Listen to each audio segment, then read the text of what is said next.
Allô? Salut. Samir est avec toi? Je ne sais pas. On s'est perdu dans la forêt depuis 2 jours et je suis revenu à Brest. Je n'ai aucune idée de ce qui lui est arrivé.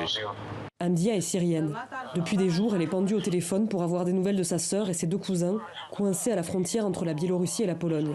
Quand on essaie de traverser, il y a des voitures qui nous rattrapent. Ils nous ramènent à chaque fois de l'autre côté de la frontière et ils nous abandonnent là. Ils ne nous donnent même pas d'eau, ces chiens. Les proches d'Hamdia ont dépensé chacun plus de 10 000 € pour émigrer en Europe. Aujourd'hui, leur sort est entre les mains des autorités biélorusses. Il y a 2 choses qui m'inquiètent beaucoup. D'abord, c'est qu'en traversant cette frontière, ils risquent d'être blessés. Les forces de l'ordre les traitent très mal. Et ensuite, c'est la météo. Il fait terriblement froid là-bas. Pour la sœur et les cousins d'Hamdia, comme pour les autres Syriens bloqués en Biélorussie, aucun plan de rapatriement n'est prévu pour l'instant. Dans cette région kurde au nord-est du pays, déjà en proie à une crise économique, l'offensive turque de 2019 a fait chuter la valeur de la monnaie syrienne. Abdul Karim a 42 ans, il vit de petits boulots et n'arrive pas à joindre les 2 bouts. Il y a une énorme différence de prix entre avant la crise et maintenant. Avant, 1 kilo de tomates coûtait 500 livres syriennes, maintenant c'est 1000. Une baisse de pouvoir d'achat qui plonge les Kurdes de Syrie dans la misère. La plupart des gens s'inquiètent de la situation sécuritaire, mais c'est la crise économique qui nous fait le plus mal. Moi, je n'ai même pas les moyens d'envoyer mes enfants à l'école.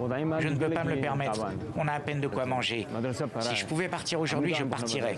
Je veux immigrer le plus tôt possible et je veux pouvoir aller vivre en Europe.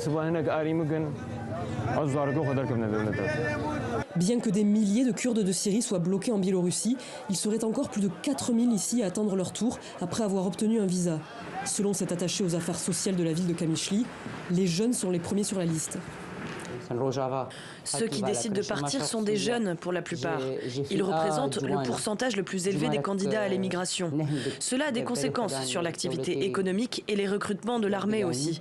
En fait, c'est tout le futur de notre région qui en est affecté, car ce sont les jeunes qui font la force d'une société. S'ils quittent le pays, ils embarquent avec eux leurs idées, leur énergie, leurs forces, qui sont alors utilisées dans d'autres pays. Entre une crise économique et les prises d'emploi et les menaces sécuritaires permanentes qui planent sur la région, les jeunes Kurdes de Syrie sont les candidats idéaux au départ. Des otages parfaits pour le chantage orchestré par la Biélorussie.